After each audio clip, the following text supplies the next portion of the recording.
So இன்றைக்கி ஒரு சூப்பரான வீடியோ பார்த்துருமா. ஸோ இன்றைக்கி வந்து ஒரு சூப்பரான ட்ரேசிங் மெத்தட் தான் பார்க்க போகிறோம். ஸோ நான் வந்து எம்ப்ராய்டரி போட போகிறேன் அப்படின்னா எப்போதுமே கஸ்டமர் கொடுக்க மாடலை வந்து டைரெக்டாக வந்து ட்ராயிங் பண்ணிடுவேன்.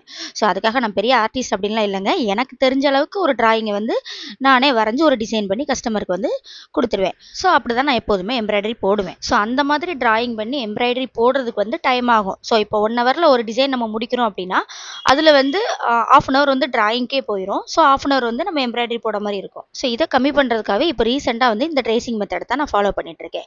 ஸோ இதனால் எனக்கு என்ன பெனிஃபிட்னா நான் 1 ஹவர் போடக்கூடிய டிசைனை வந்து ½ அன் ஹவர்லேயே முடிச்சிருவேன். ஸோ அது மட்டும் இல்லைங்க, நம்மளுடைய டிசைன் வந்து நீட் ஃபினிஷிங்காக சூப்பராக பக்காவாக வரும். ஸோ இந்த மாதிரி டிசைன் பேட்டர்ன்லாம் உங்ககிட்ட இருந்துச்சுன்னா எத்தனை கஸ்டமருக்குனாலும் நம்ம இந்த டிசைனை வந்து போட்டு கொடுத்துக்கலாம். ஸோ அப்படி ஒரு சூப்பரான ட்ரேசிங் மெத்தட் தாங்க இது.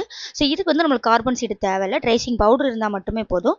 சூப்பராக நீங்களுமே போட்டு கொடுக்கலாம். ஸோ இதில் இருக்க ரெண்டுமே ஒரே டிசைன் தான். பிங்க் கலர் வந்து நான் கஸ்டமருக்கு போட்டு கொடுத்தது. ஸோ ப்ளூ கலர் வந்து நான் சாம்பிளுக்கு உங்களுக்கு சொன்னது. ஸோ இது எப்படி இருக்குது அப்படிங்கிறத மறக்காமல் கமெண்ட் பாக்ஸில் கமெண்ட் பண்ணுங்கள்.